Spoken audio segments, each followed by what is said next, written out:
Three, Okay. two, Yep. 1. All right. We are now live. Everybody, as you kind of get settled in here, remember that we like it to be interactive. So please feel free to leave comments if you have some questions that you want to ask Sherry. I am Chelsea with Pawsitive Futures Dog Training and Behavior, and I am joined here with Sherry, who owns PUP Rehabilitation and Conditioning. So we're going to talk tonight about some canine fitness, some safety tips, some things that you guys at home might need to know, and then talk about how you can take your dog's fitness to the next level. So Sherry, do you want to introduce yourself? Sure. Hi, and thank you, Chelsea, for hosting this. Yes. My name is Sherry, and I am the owner of PUP Rehabilitation and Conditioning. I am a physical therapist. I have been a physical therapist for over 20 years with a background in sports medicine. Okay. And I became certified in canine physical therapy 12 years ago. And I, 5 years ago, got additional training and certification in canine conditioning. So that's where the conditioning part comes in. Yep. And what kind of things got you into canine conditioning to start? So conditioning I got into because I do compete with my own dogs. I have 3 Australian Shepherds at the moment, and I have been competing in many different sports venues, agility, dock diving, scent work, barn hunt, conformation, Everything. all of it, yes. And I started realizing, wow, these dogs need fitness and conditioning in the same way that human athletes need fitness and conditioning. And I mean, even just the average human benefits from conditioning. So why not the average pet? And so I wanted to make sure that not just the average pet, but especially the canine athletes were getting conditioned the way that they should be. Absolutely. And I know you've been in it a while, but you have some exciting news that just happened recently. Do you want to talk to us about your new facility that you just opened up?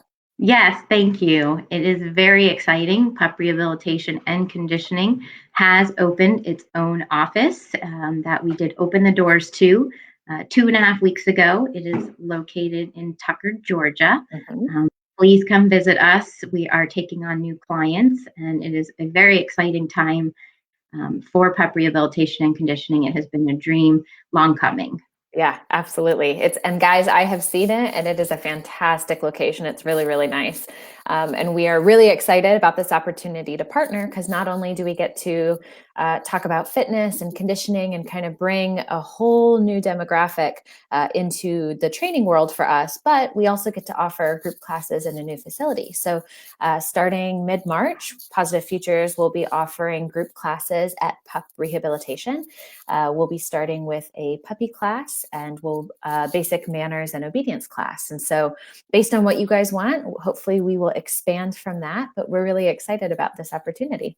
Yes, and so are we. I definitely believe in treating the dogs as a whole, and it starts with training. So yeah, it really does. And everybody's like, oh, is my dog too old to learn a new skill? But, No. Absolutely not. We No. have clients that are 12, 13 years old, and they're still learning new things. So if and you've the been thinking same about goes getting your with dog into the same fitness, goes with fitness. yeah, Yes, absolutely. Yeah. So let's go ahead and start kind of diving into fitness. So there's kind of been with diet and health has been, I think, on a lot of people's minds with the information that's coming out about DCM. I think a lot of people in general for themselves are starting to try to get healthy too. And definitely the new year kind of brings around those New Year's resolutions of, I'm going to get in shape and I'm going to start working out. So I do think, though, that there's a little bit of a misconception with canine fitness and canine weight. And I think that some people don't realize that even a simple game of fetch in the backyard takes a lot of fitness from their dog. So can you talk to us a little bit about how and why fitness is important for just the basic pet owner? Absolutely. And it's such an important topic. I'm so glad you're bringing this up, because fitness is important for all dogs, just like people. They don't have to be athletes. Anyone can benefit from fitness. So great. If you're getting that New Year's resolution for yourself to get in fitness, Yeah. wonderful. Bring your pet along with you. Yep. And yes, that game of fetch for the dog is wonderful. But part of what I try to do is a balanced fitness program. So the game of fetch, the game of frisbee is great, but there really should also be a good warm up for it. And your dog should be performing at the level that's appropriate for the dog, which I Right. know we're going to get into a little bit Yep. as far as age and what's appropriate for different ages. Yeah. But absolutely, the more we move, the better we feel.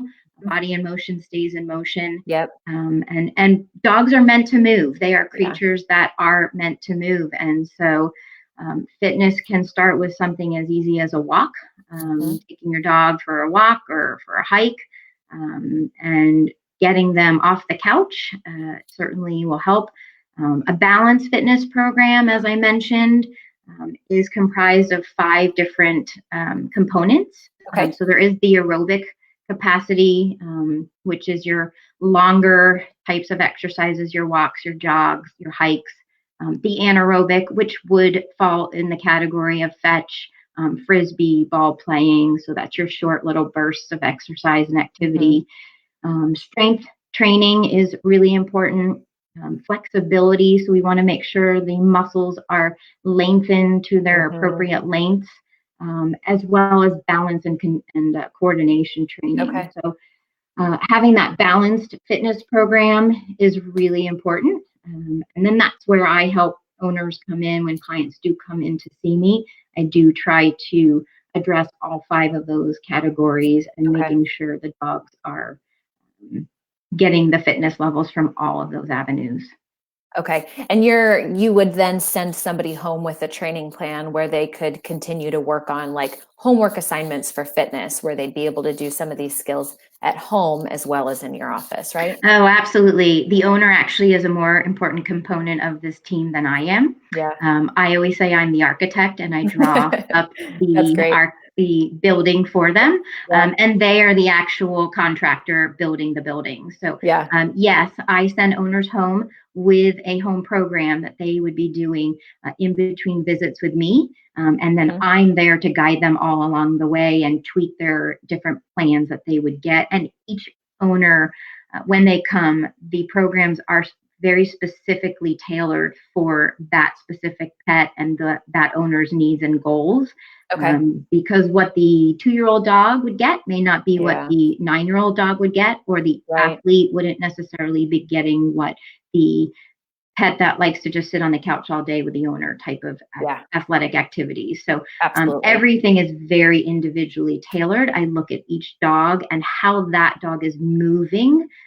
I want to see what the dog can do and can't do. And if they have any struggles or are moving in not a smooth pattern or they're off in some way, then I want to look at why and find out why, making sure that that's being addressed as well. Making sure that something small isn't, underlying and potentially causing a problem. Then when they do go try to engage in that game of fetch, that small little thing that might not seem like a big deal could end up, growing into a bigger problem. Yeah, it's exactly. And sometimes owners don't even realize something small. They don't even know it or see it until they come to me and I point it out. And then sometimes they say, I actually, now that you mention it, I did notice that. Yeah. But something very small may be small and quick and easy to fix through some different stretches or exercises. But exactly, the number one reason for injury is a previous injury. So I'm very big on practicing preventative medicine to try to help decrease injuries because I know that that will set them up for a future injury. Yeah, absolutely. Let's see here. How, if you were going to start kind of a conditioning plan for the average pet, what are some things that you would look at, maybe the pet owner to come and visit you? Because I think that a lot of people think that services like yours are maybe only meant for performance dogs or only meant for dogs that are coming out of an injury. Mm-hmm. So what kinds of things, or why would the average pet owner want to start a fitness plan now?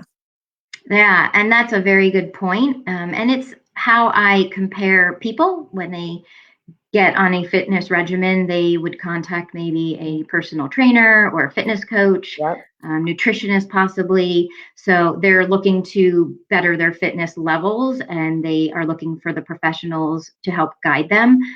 So the dogs don't have to be athletes. The dogs don't have to be recovering from an injury or surgery, just like us, the average person. I'm the average person. I'm not an athlete, but I have in the past sought professional guidance, Yep. whether it's been from a personal trainer or a fitness coach, or my husband, who's also a physical therapist.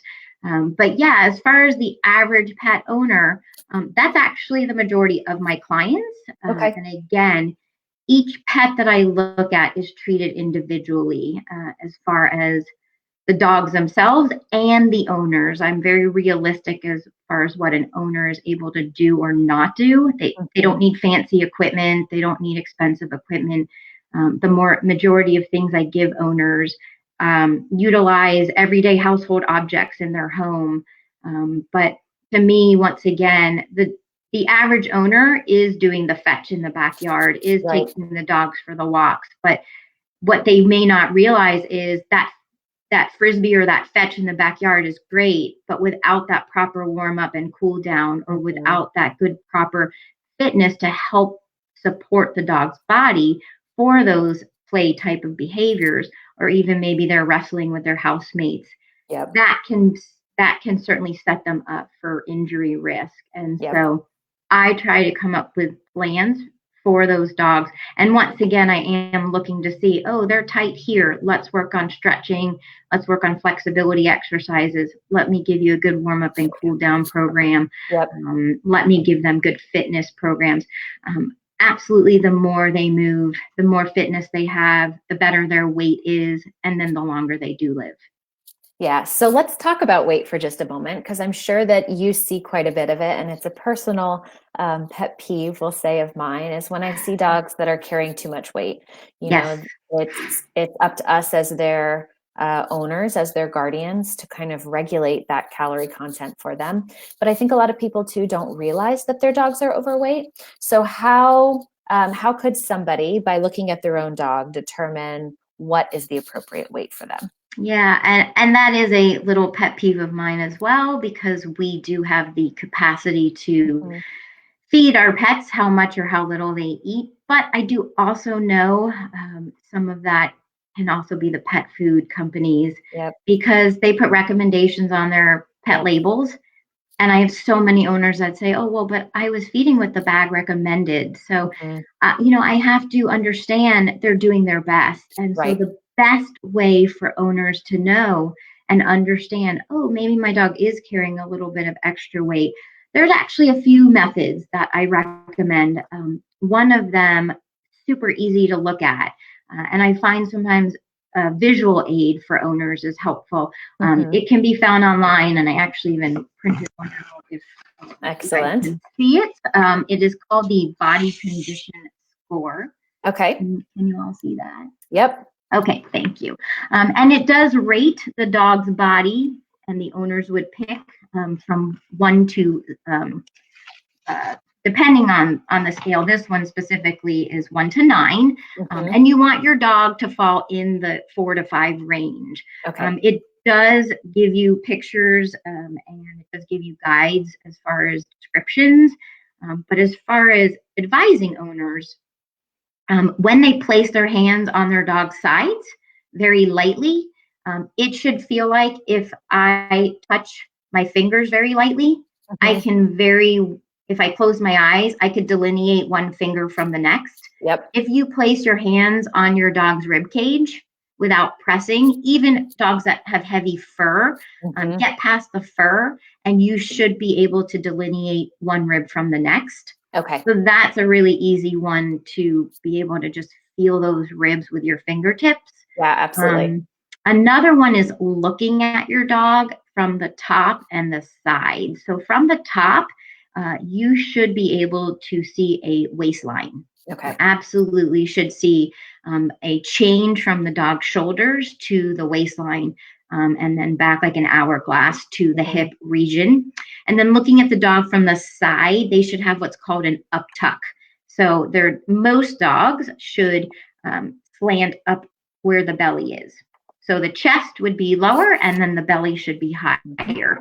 So that's called an upslip, and the dog should see that. You should see that in a dog from the side view.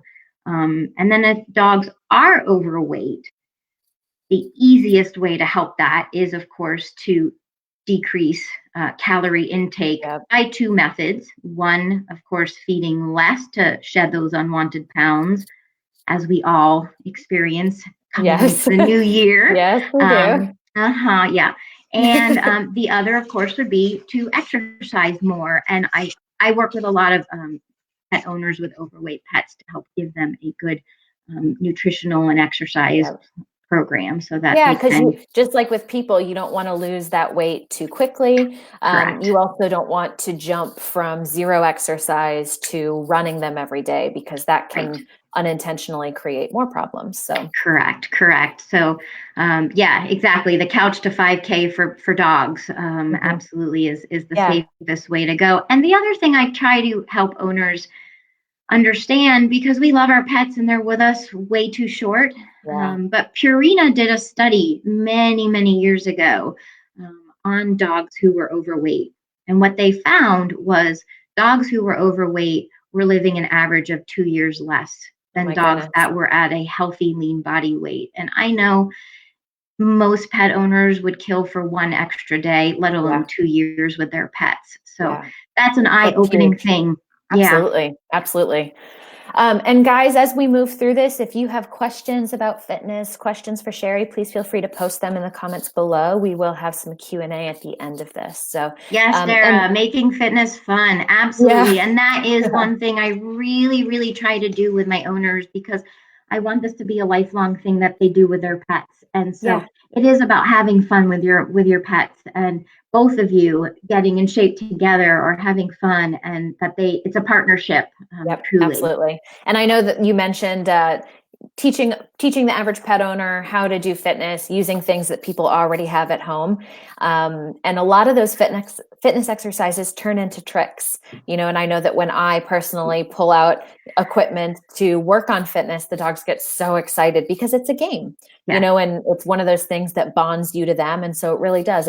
Fitness is fun when you can, especially when you can do it with your dog, for sure. Absolutely. And my dogs all know my canine fitness gym is in the basement. Hmm. And they know when I'm grabbing their treats or their kibble and heading down to the basement, Yep. they know exactly what that means. And Yeah. that's really what I strive for my owners as well, is that the Yeah, that dogs they and the enjoy it that owners much look too. forward to it. Yes. Yeah, absolutely. Absolutely. So moving on from weight, there are definitely some exercises that are less safe for dogs to do on a Yeah. regular basis. Just like with people, there are ways certain exercises can be made a little bit easier on joints. Can you talk to us about some of the activities that pet people engage in with their dogs, and maybe some considerations to take before they partake in those exercises? Absolutely. A lot of things that I see, and again, it's really just more from lack of knowing and lack of knowledge. And we get these puppies, and they're full of energy and excitement, and they want to do. And a lot of things that I see is that these young babies are being started doing things way too young, Mhm. and in forceful situations. And when I say forceful, I mean on leash. So Right. we tend to go for these long hikes with young dogs, Mhm. or allow them to jump on and off the furniture, which, with growth plates still forming, and joints and ligaments and tendons still forming, can Yeah. be very tedious and very hard on the dog's bodies. So trying to limit, or even altogether taking out that ability for the puppy to jump off the bed, off the Yep. couch. And a little rule of thumb I use for owners with going for walks or hikes is, for every month the dog is old, 5 minutes of walking or jogging or Okay. hiking. Okay.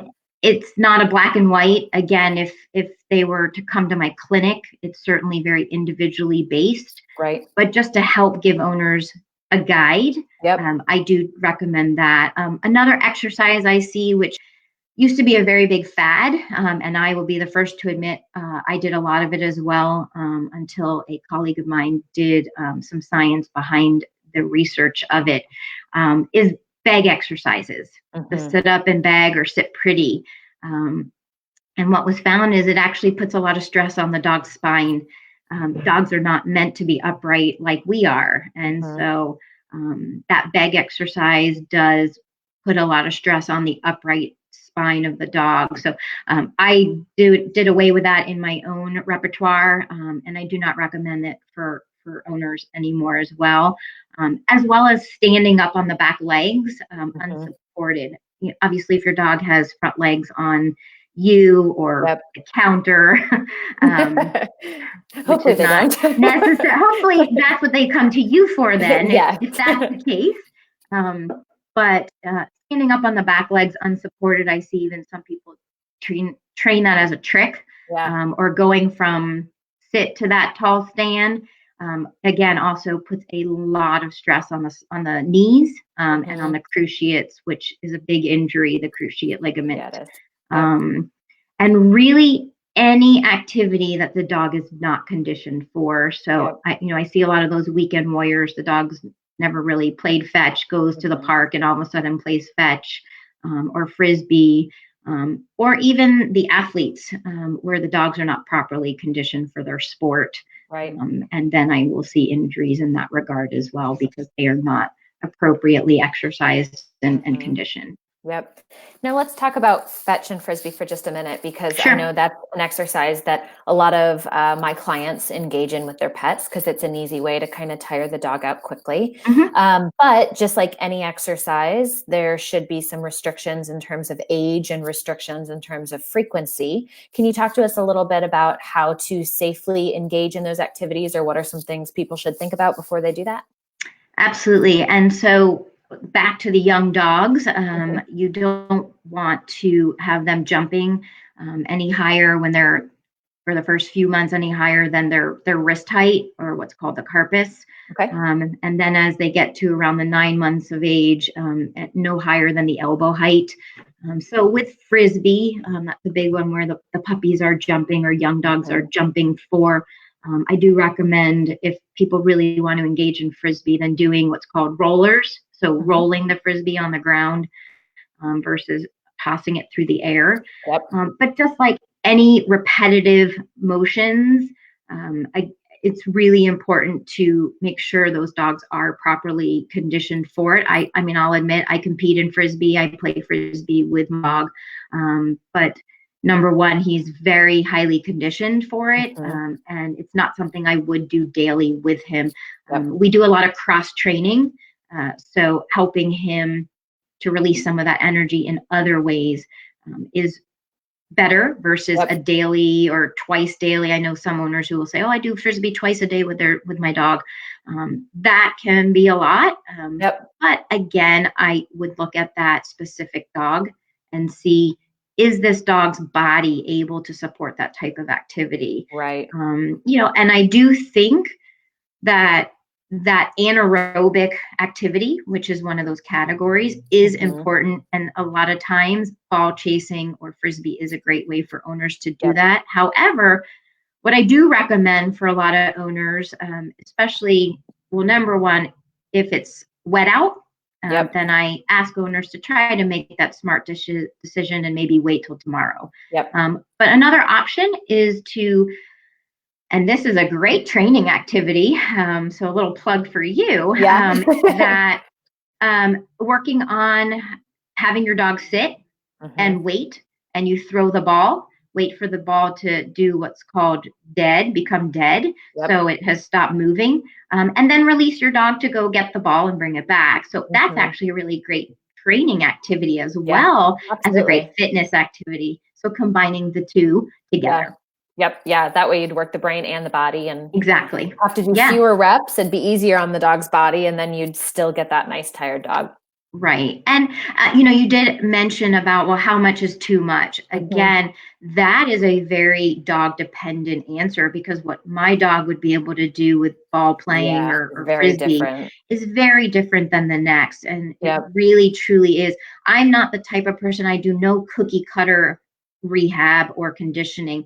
Yeah. I very much look at what is in front of me and prescribe what that dog is capable of doing. Yeah, absolutely.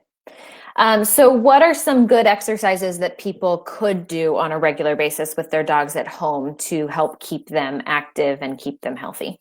Yeah, and this is a great question because everybody can do these. That's the great thing.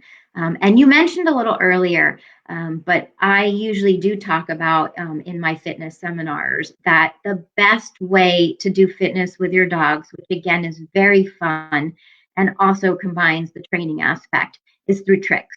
Yeah. So things like sit to stand, down to Hmm. stand, wave, give paw, spin, any of those are really great. Bow, which is such a cute little Yep. party trick, Yep. but works so many muscles and works balance, works flexibility. Hmm. So all of those are really great party tricks, but Yep. also by doing repetitions of them can be a great fitness type of way Hmm. to exercise your dog. But also simple things like what I call three leg standing.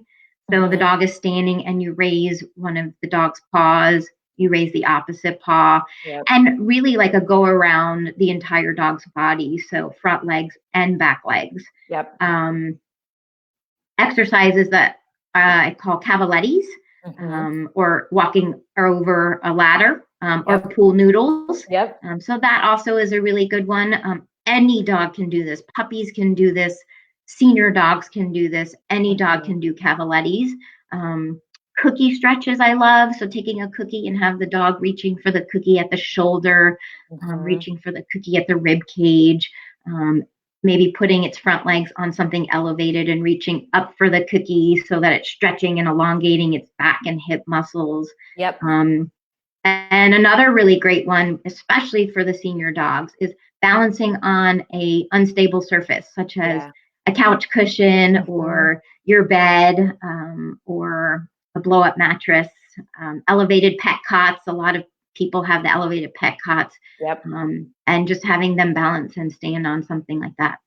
Yeah, those are kind of exercises that will work the brain like tricks, but they also Yeah, work on improving body awareness, improving some muscle form. So that yeah, would be a nice way that people could kind of add in those exercises to maybe a trick routine in the evening for dinner to help right. supplement those walks and those runs and fetch and that kind of Yeah, thing. and that actually brings up a great point. I am, again, one for realistic. And Hmm. so all of my programs are going to be no more than 10 to 15 minutes. So, Yeah. exactly, you take 5 minutes in the morning with your dog's breakfast, or 5 minutes in the evening, 10 minutes in the evening for Hmm. your dog's dinner. And you've now just done a bunch of fun tricks with your dog, Yeah. but yet you've also combined some fitness. Yeah, absolutely. So let's see here. We've talked a little bit about puppies, and I know that puppies are very different than adult dogs in terms of the exercise that we want to give them. And I think it can be hard because puppies, like you said, are so go, go, go. I have lots of clients right now who have very high drive, very excited puppies that Oh, don't I seem have to a have an puppy. off switch. Yeah, I have a puppy right living with now. that. Yeah. So, what are some exercises that people can do with their puppy that are still safe because those growth plates are still open? Mhm. So, too much of the wrong kinds of exercise can actually damage that. So, Yes. what kinds of things can people do at home to help give their puppies a little bit of physical exercise but still keep them safe? Yeah, and I do help owners, and I know I'm sure you do as well, working the Mhm. mental aspect. But um, things I had mentioned, I believe a little bit ago, a lot of those tricks. So Yep. if you've already started teaching this, the sit command, the down command, and doing what I call puppy push-ups. So then turning them into a whole routine. So Hmm. teaching the puppy sit, stand, down, sit, down, stand.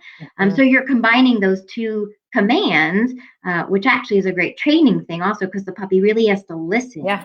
but Yeah. you're now also working the mental as well as the physical aspect. So that's a Mm-hmm. very safe, simple exercise. Backing up Mm-hmm. is a great one. So puppies, as much as we want to burn tons of energy, Mm-hmm. because of their growth plates, we are much safer exercising them in short amounts. So again, back to that 5-minute routine. It's just a safe, easy, general rule to give owners. Yep.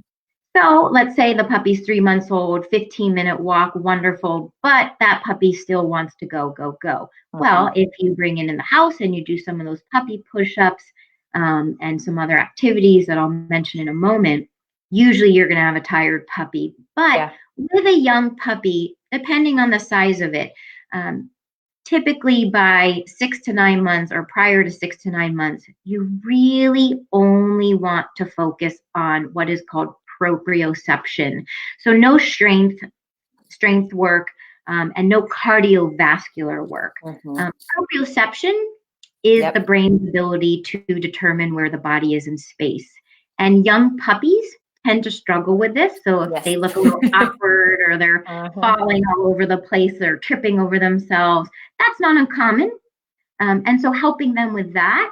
So back Mm-hmm. to those cavalettis or those pool noodles, or walking over a ladder, that's a great Yep. one. Backing up is a Yep. great one. Teaching them what I call spin or twirl.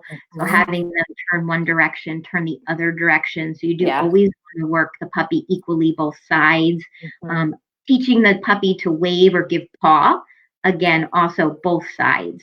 Yep. So those are just some quick, easy ones that owners can teach the puppies, which is fun Mm-hmm. in a training perspective, but also easy, safe ways to exercise that Yeah. puppy. We will recommend to clients too to do like little jungle gyms where they'll put couches and pillows on the ground so that the dog is walking over lots of different surfaces. And Yeah. that's something that's great for socialization because they're learning that things under their feet that move are not scary. Mm-hmm. Also good for body awareness, like you were talking about proprioception. And I think what a lot of people don't realize is the benefits that has. Right? Right. Teaching your dog how to be brave with when things under their feet are not predictable. Right. And that body awareness so that when they are old enough to safely be active, they know where that rear end is and they're less likely to have injury then. So it's kind of a Exactly. win-win. I think Yes. the other thing too, while we're on the puppy concept, is that puppies normally don't come with an off switch. We have to teach it. And so Mm-hmm. that's a really great time to work on things like settle on a mat and bed versus tiring them out, And physically and hoping potentially, they yeah, and fall hoping asleep that so they you can watch crash. some TV or get some work Yeah, done. Right. exactly. Instead, Yes. just kind of taking a few moments, working out the body through those exercises you mentioned, and then going, okay, now is rest time. Let's have some cookies for sitting softly with a bone on our bed. Yes. And that's Exactly. very valuable for them as well. Exactly. And that's where, to me, both professions are so valuable together because Mm-hmm. we can, with some, I mean, I have Australian Shepherds, they can go all day. Yeah. And I certainly had to teach them that off switch. Yeah. And I I did. don't have I enough did too. time in the day to exercise them if that was the case. So Yeah. teaching them after they've had some fitness and some exercise and they've exercised their brain some as well. Yep. And again, I know also food toys, treat Yeah. dispensing toys, things Yes. like that are Awesome. great, Yep. which does help them mentally as well as physically. I have some that Mm-hmm. move and roll around, and so the Yep. puppy has to follow the toy treat around. Yeah. But yes, exactly. Teaching them then, okay, now it's time to settle. You're not going to just fall asleep because I've worked you for 3 hours, Right. because that's Right. not safe to do on a puppy's body. No, it's also not realistic because you're just going to keep building endurance and take you more and more exercise to tire that dog out. So Right. making sure that you add in that mental component and teaching them how to relax and how to turn off, those are the life skills that will keep you going safely into adulthood. Right. So let's talk about the other end of the spectrum a little bit. So we talked a little bit about the average pet owner. We just talked about puppies. Now let's talk about our seniors, because that's also a sensitive time period, a little different than puppies. Talk to me about some of the things that you see with senior dogs that come into your care. I love working with the senior dogs. Oh, that's one of my favorites actually, because I can make such a huge difference in their Yeah. lives, because it's just like us. As I mentioned earlier, the more we stay in motion, Hmm. the longer we will be in motion. Right. And so I will say with senior dogs, hopefully they are already on a good joint supplement by the time they Hmm. come to me. But if not, I definitely recommend them speaking to their veterinarian about getting on a good joint supplement. There's several really good products out there on the market. So that is absolutely something I stress for Hmm. the senior dogs. And But what age do you oh, I'm sorry, you froze up. recommend? Say that again. Oh, what age do you start recommending that they get on joint supplements? I start again. I have dogs that are extremely active, Hmm. so I actually start my dogs on joint supplements when they're a year old. Okay. Um, but I absolutely so if a dog has had any kind of orthopedic issue, if they're not already on a joint supplement, they need to get their dog on one. Hmm. Absolutely. But I really would look into making sure they are starting that joint supplement really by the age of 5 at the latest, Okay. for that average pet owner. However, it's never too late. So if you're watching this right now and your dog Hmm. is 9, 10, 11, 12, it Start them. doesn't matter. Start Yeah. them on it. Absolutely. It's never too late to get the benefits of it. Hmm. There's no age that's too late to start that. Yeah. Um, but once again, getting them started if they haven't already, or if they did, keep in mind maybe they haven't done it in a while. So you don't want to jump right in after you've stopped this live and start going for a 3 mile walk with your dog. But, Yeah. starting small, but walks, swimming. Hmm. If you have access to a lake or a pool, Hmm. swimming is really great for those senior pets. Taking them for walks, and or jogs. My Australian Shepherd who passed away a couple years ago, she was jogging with me until she was about 12 years old, 13 years Yeah. old. So, she did it for the majority of her life, though. So that was Hmm. something that I was able to continue to do with her. But Hmm. getting them, if they're not already, all the more important to get them on a good strength, and flexibility program, because as our tissues age, they do Hmm. become less pliable. Right. Fun times of getting old. And we lose our balance Yep. a little bit more often.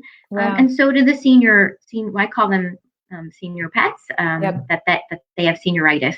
So getting them on a good balance, strength, and flexibility program.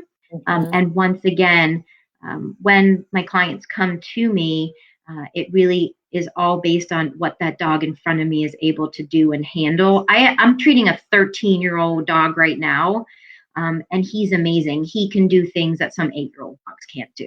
Yeah. So what I'm going to give his owner is going to be Yep. very different than I might give, the 10-year-old dog who really has been on the couch for a long time and hasn't Right. done a lot of fitness. So watching that dog move, how it moves, is really important. And then a big component of what I do in general, but especially for the senior pets, are things like massage, Hmm. stretching, laser therapy, pulsed electromagnetic field therapy. Hmm. These are all things that I recommend and add to the senior pets programs. Absolutely. Absolutely.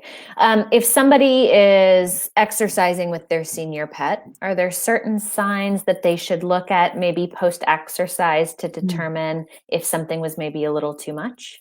Yeah, absolutely.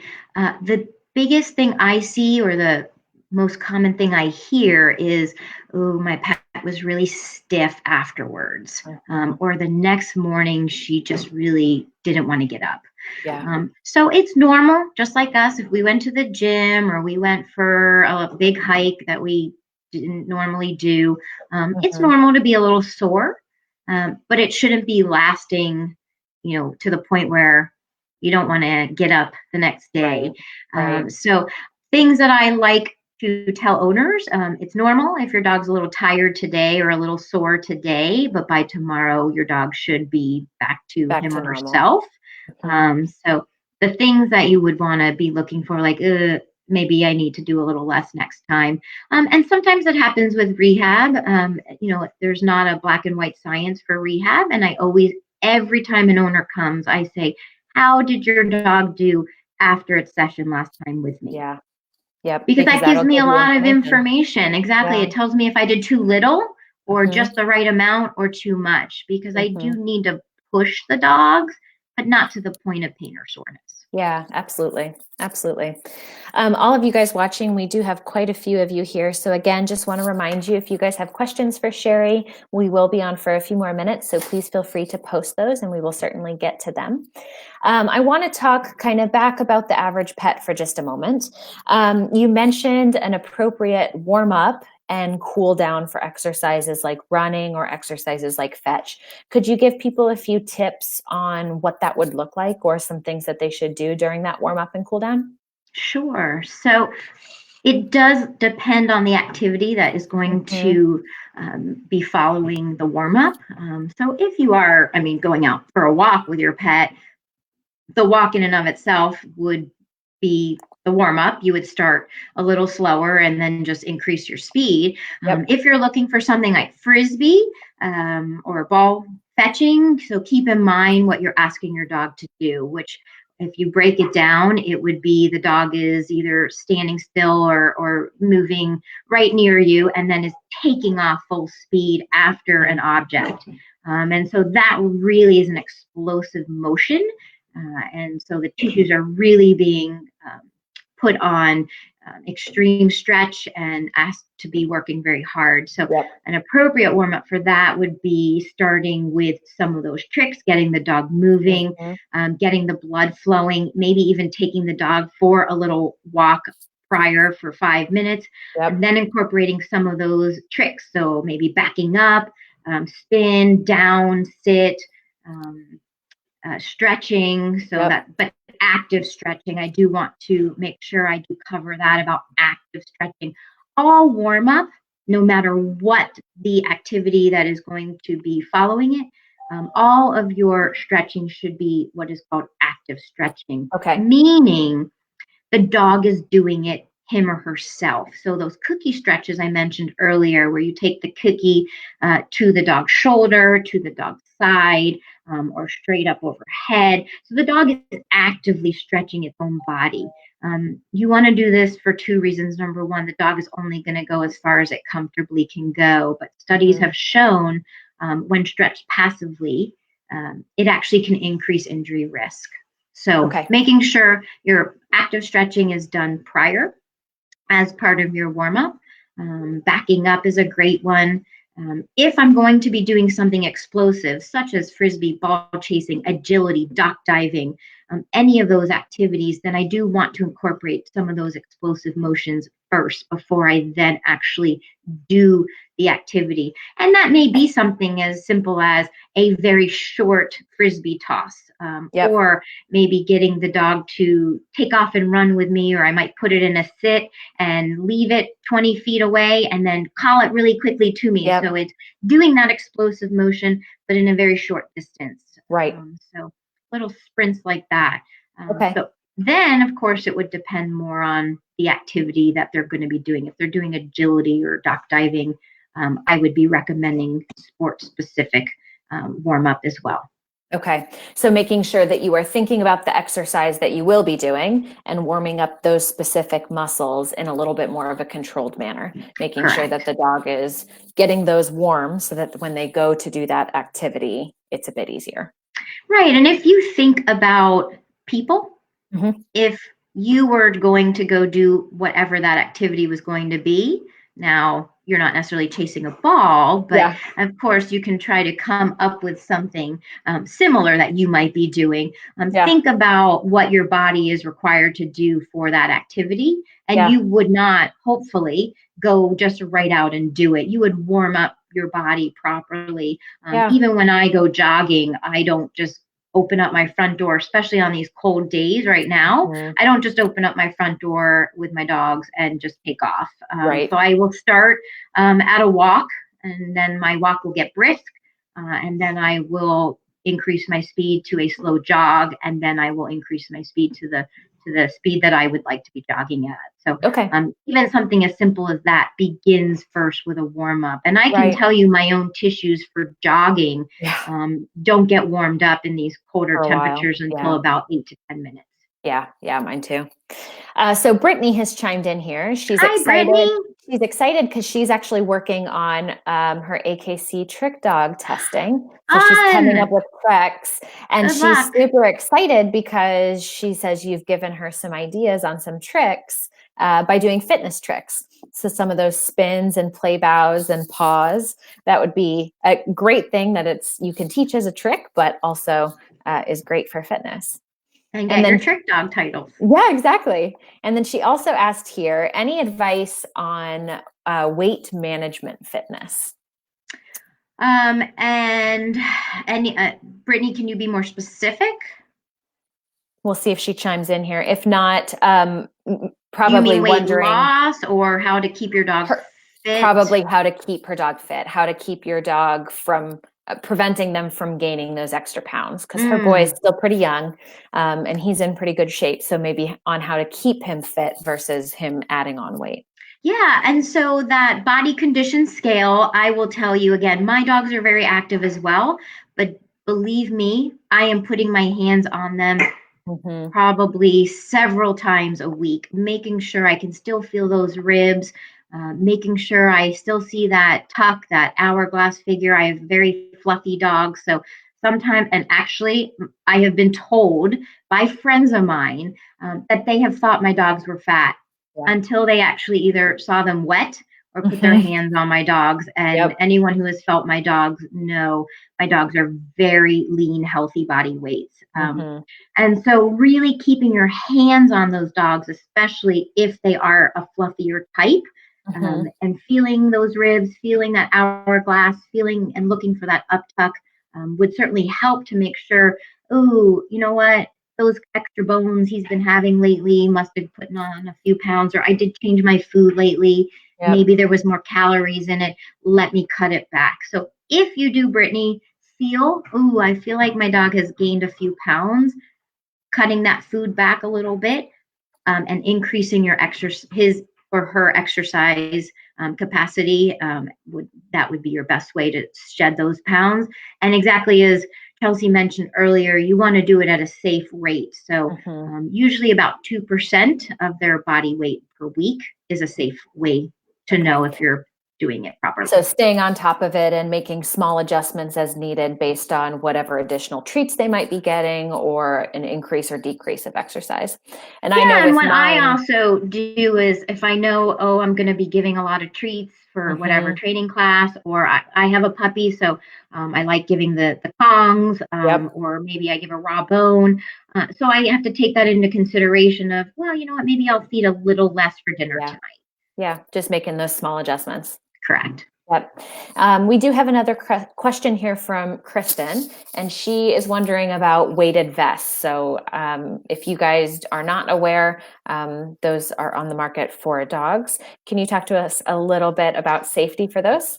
Yes, and actually, this probably should have been mentioned in things that I don't really recommend. So, I'm not a fan of weighted vests. They do also put a lot of stress on the dog's spines. Mm-hmm. I believe in them for needs of certain dogs, such as service dogs. I know they need to have to be able to carry certain things.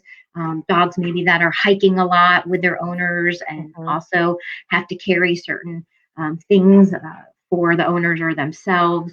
Maybe the dogs that are skijoring or bike joring, Mm-hmm. same type of thing. But the weighted vests, otherwise typically are not recommended, especially in high weights. Yep.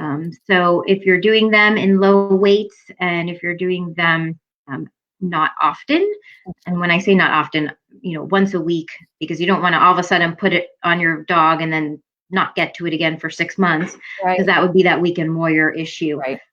But really, as far as weighted vests, if you're asking about age and you're dead set on doing it, I would 100% wait until the dog is fully grown. Yep. Because you So never want to put that stress on a dog's body until the tissues are fully developed. yeah. And remember, guys, that for those larger breeds, that those growth plates can close much later.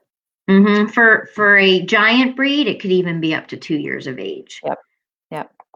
All right, we've got another question here from Camille. She says, with puppies growing, are there specific postural things to look out for while they're growing, like roach back, easty-westy feet? I've seen, dogs that are cow-hocked in the back. So looking out for those, what to look out for, and are those things that can be corrected? Oh, Camille, such a good question. Thank you for that one, actually. So there are certain things that can be corrected. The key is, and not every owner will know this answer because maybe they didn't have their puppy at 8 weeks of age, Right.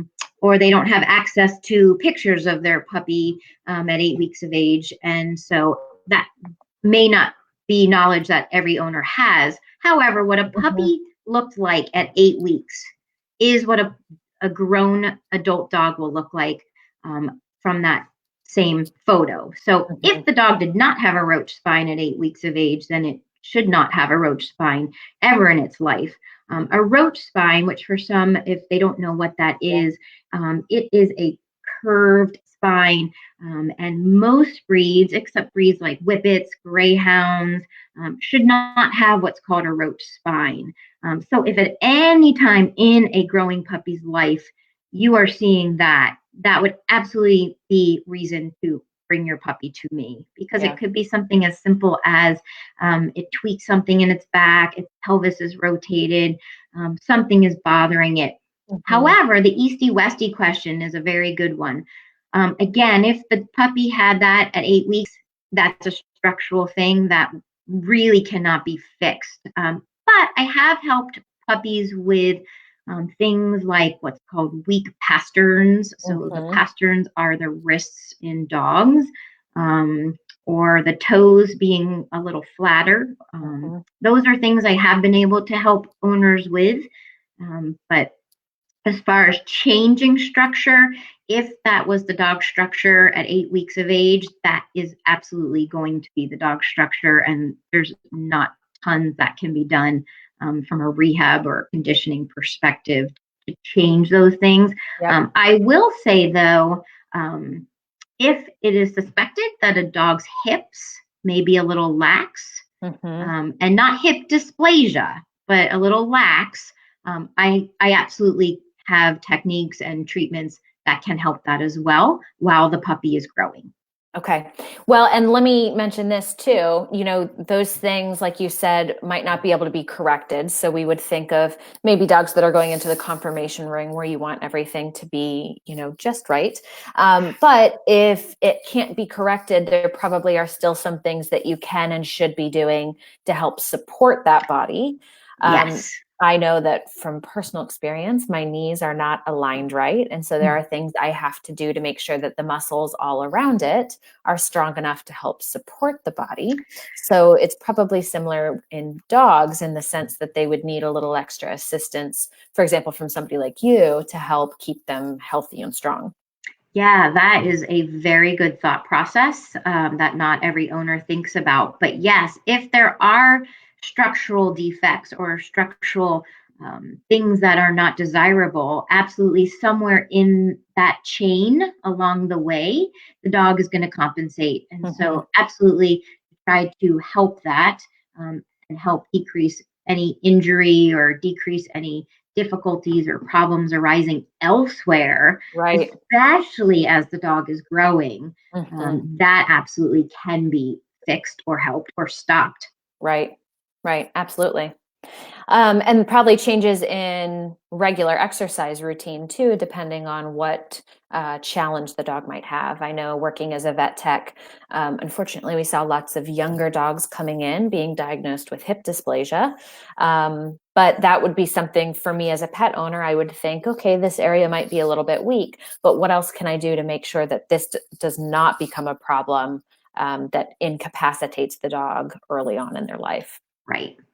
And so also helping to decrease or diminish stresses on the joints if there is compensation elsewhere, because what that will do over the long term is things like arthritis and joint issues could set in.